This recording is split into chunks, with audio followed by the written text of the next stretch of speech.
Hello and welcome to the world wide post. दोस्तों ये जो वीडियो है ना बहुत ही ज़्यादा खास है। आपको ये वीडियो सुनने के बाद जियोपॉलिटिक्स में इंटरेस्ट बहुत ज़्यादा बढ़ जाएगा। आप सभी से एक रिक्वेस्ट करता हूँ कि वीडियो कंप्लीट देखें। अगर अच्छी नहीं दिखी ना डिसलाइक कर चले जाना। तो चलिए शुरू करते हैं। दोस्तों आज के चलते ना China, Russia, Saudi Arabia, Iran के सिनारियो कंप्लीटली बदल चुके हैं। जियोपॉलिटिक्स कंप्लीटली बदल चुकी है और वर्ल्ड ऑर्डर धीरे धीरे अब बदल रहा है। मैं ऐसा क्यों कह रहा हूँ? देखो ये जो इन्फॉर्मेशन है ना वियॉन न्यूज़ एजेंसी से मैं कोट कर कह रहा हूँ। वियॉन के हिसाब से ये लोग ने 6 महीने पहले एक अलायंस के बारे में बताया था जिसे चिम्स कहते हैं। सही सुना आपने, CHIMS, चिम्स। ये अलायंस चाइना, ईरान, मॉस्को यानी रशिया और सऊदी अरबिया के बीच बन रही है, जिसको शॉर्ट फॉर्म में चिम्स कहते हैं। अब लास्ट 10 में ना कुछ ऐसे इवेंट्स हुए, कुछ ऐसा हुआ है जो वियॉन न्यूज़ के डिटेल्स को आज के टाइम पे कंफर्म करता है। और देखो वियॉन के बात में दम है। ये चिम्स अलायंस बन रही है, ऐसा नहीं है कि ये सडनली बन जाएगी, धीरे धीरे बन रही है। आपको ये कहावत तो याद है ना, जोर का झटका धीरे से लगेगा और इसका लंबे समय तक ना स्ट्रैटेजिक असर होने वाला है। ऐसा सिनेरियो बन चुका है जिसे इस चिम्स अलायंस में UAE भी जुड़ चुका है और ये एक रिंग बन रहा है कैस्पियन सी के आसपास, जिसे रशिया के सदर्न बॉर्डर्स को सिक्योर किया जा सकता है। अब देखो रशिया ऐसा क्यों कर रहा है? ट्रेड को सिक्योर रखना और ईरान के साथ अपने डिप्लोमेटिक रिलेशनशिप को अच्छा करना, ये सब अपनी जगह है, लेकिन असल वजह क्या है यहाँ पर? तो देखिए रशिया और जॉर्जिया के डिप्लोमेटिक रिलेशनशिप बिल्कुल भी नहीं है। 2008 में दोनों देशों ने वॉर की थी और इस वॉर में ना रशियन सोल्जर्स जॉर्जिया के अंदर तक आ चुके थे। ये आ चुके थे, ये हुआ है। और दूसरी तरफ यहाँ आप देख सकते हैं कि ब्लैक सी भी है, यहाँ जॉर्जिया है, ऊपर रशिया है और यहाँ पे कैस्पियन सी भी है। अब देखो गाइस, अगर जॉर्जिया ब्लैक सी में, कैस्पियन सी में कुछ करता है ना तो रशिया को कुछ ना कुछ सपोर्ट रहना चाहिए यहाँ पर। ऊपर से जॉर्जिया EU में शामिल होना चाहता है, नेटो में भी ज्वाइन होना चाहता है। अभी के लिए जॉर्जिया की बात यूरोप यूनियन से हो रही है, तो व्लादिमीर पुतिन फ्यूचर के हिसाब से यहाँ स्टेप ले रहे हैं। अपने फेवरेट एलाय समझो, आप पार्टनर्स बनाकर समझो, कुछ भी समझो। इसकी शुरुआत तो शायद कुछ एम्बिशियस प्लानिंग में थी, लेकिन जब चाइना ने अर्लियर दिस ईयर में ना सऊदी अरबिया और ईरान के बीच डिप्लोमेटिक रिलेशनशिप को इम्प्रूव किया था तो दुनिया को इसका असली इम्पैक्ट देखने को मिला। कहानी यहाँ से शुरू हुई थी। अमेरिका की पॉलिसी जो कि 1979 के बाद सऊदी अरबिया और ईरान के बीच कन्फ्रंटेशन पर फोकस थी, वो अब स्कैटर्ड पीसेस में बिखर गई है। वॉशिंगटन इसे हाइड नहीं कर सकता है और अब मॉस्को इस डील में ना अपना हिस्सा डाल रहा है। रशियन प्रेसिडेंट व्लादिमीर पुतिन, जिन पर यूक्रेन वॉर के दौरान ना बच्चों को किडनैप करने का आरोप भी लगा है, अब UAE और सऊदी अरबिया विजिट करने के बाद कुछ बदल गया है। मैं समझता हूँ बहुत ज़्यादा बदल गया है। पुतिन की पहली कंट्री UAE थी, जहां पर पूरी दुनिया को मालूम है कि UAE ने बढ़ चढ़ कर वेस्ट को मतलब एक तरह से ताने मारकर पुतिन का स्वागत किया था।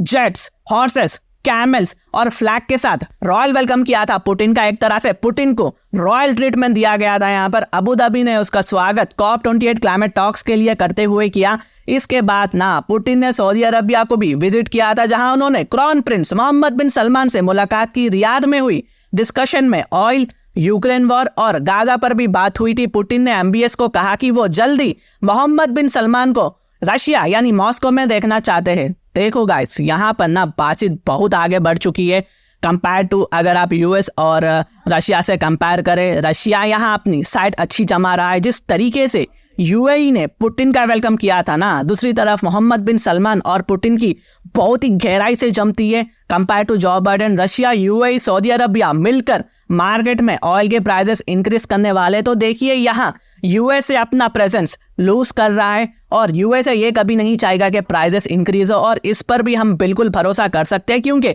चाइना के प्रेसिडेंट शी जिनपिंग ने बीजिंग में बैठकर बेसिकली मतलब हंस रहे होंगे। ये सब देखकर एक सुकून भरा चेहरा बन गया होगा उनका। यूक्रेन वॉर के चलते ना जब वेस्ट ने मॉस्को पर इकोनॉमिक सैंक्शंस लगाए थे, तब रशिया के लिए चाइना, इंडिया और सऊदी अरबिया के बाद UAE एमर्ज हुआ था एज अ की ट्रेड पार्टनर। इस साल OPEC प्लस ने ऑयल आउटपुट कम करने का फैसला लिया है, जिससे वर्ल्ड के गैस प्राइसेस इंक्रीज हो रहे हैं। जब पुतिन और MBS ने थर्सडे को मुलाकात की थी तो उन्होंने OPEC प्लस के सारे मेंबर्स को बुलाया था और ऑयल आउटपुट को ना कम करने का एग्रीमेंट बनाने की बात की थी। और देखो गाइस, मैंने पहले भी कहा था पूरी वीडियो सुनिए। मैं ऐसा क्यों कहा था, अगर इसे मैं पूरा मतलब सिंपल में कहूँ तो रशिया, चाइना और ईरान हमेशा से यूनाइटेड स्टेट्स के खिलाफ रहे। यूएई और सऊदी अरबिया ने भी अपने रिलेशंस को अमेरिका के साथ थोड़ा सा नया डिस्टर्ब कर दिया है। खासकर मोहम्मद बिन सलमान बाइडेन की एक भी नहीं सुन रहे।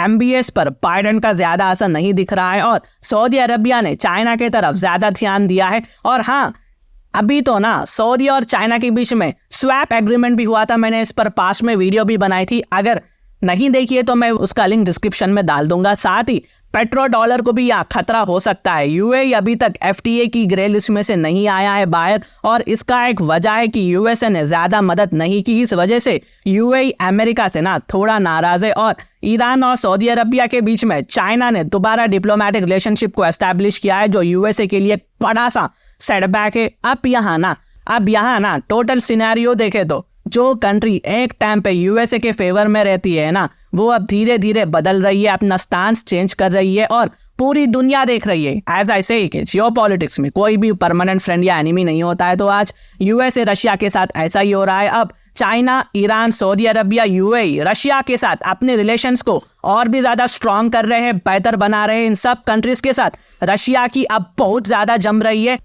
वेराज अगर हम यूएसए की बात करें तो यूएसए की चाइना, रशिया, ईरान के साथ बिल्कुल भी नहीं जमती है। और अब यूएसए सऊदी अरबिया, यूएई के साथ अपने डिप्लोमेटिक रिलेशंस को और भी ज्यादा खराब कर चुका है। हालांकि यूएसए ना India, Middle East, Europe economic corridor लाकर सऊदी अरबिया को, यूएई को खुश करना चाहा, लेकिन अभी के लिए ये कंप्लीटली फेल हो चुका है। एज यू नो के इजराइल फिलिस्तीन वॉर चल रही है। वियन न्यूज एजेंसी के हिसाब से इस अलायंस को हम चिम्स के नाम से जानते हैं और हम इसे इंटरनेशनल रिलेशंस में एक इंपॉर्टेंट डेवलपमेंट मानते हैं, क्योंकि इसका असर ना गाइस एशिया के सिनेरियो पर कंप्लीटली चेंज होगा। और इसका एक नुकसान है यूनाइटेड स्टेट्स ऑफ अमेरिका तो सुपर पावर रहेगा, लेकिन दूसरी तरफ चिम्स एक मिलिट्री और इकोनॉमिक स्ट्रैटेजिक पावर बन सकता है। यहाँ हाईली चांसेस है इस गठबंधन के असर से ना गल्फ रीजन में स्ट्रैटेजिक वॉइल को फिल करने में चाइना और रशिया जैसे देश भी इन्वॉल्व होंगे। तो दोस्तों, यहाँ मिडिल ईस्ट में बहुत ज़्यादा इम्पैक्ट हो रहा है। और एज यू नो के कोई भी जियोपॉलिटिक्स में परमानेंट फ्रेंड या एनिमी नहीं होता है।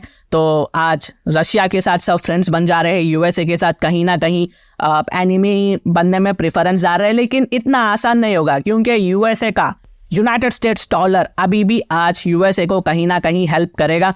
तो देखना होगा कि आगे जियोपॉलिटिक्स का हाल क्या होता है। सऊदी भी अब स्वैप एग्रीमेंट यूज़ कर रहा है चाइना के साथ इसका मुकाबला करने के लिए। तो देखना होगा। आपकी राय जानना बहुत ही ज़्यादा ज़रूरी है। अगर आपको इससे रिलेटेड कुछ भी डाउट हो ना, तो आप मुझे कमेंट करें, मैं आपको उसका जवाब दे दूंगा और साथ में हार भी दे दूंगा। और अगर मेरी वीडियो इन्फॉर्मेटिव दिखे तो इंटरनेशनल अफेयर्स के लिए आप मेरे चैनल को सब्सक्राइब कर दीजिए। Thank you for watching, thank you for listening, thank you so much and God bless you all.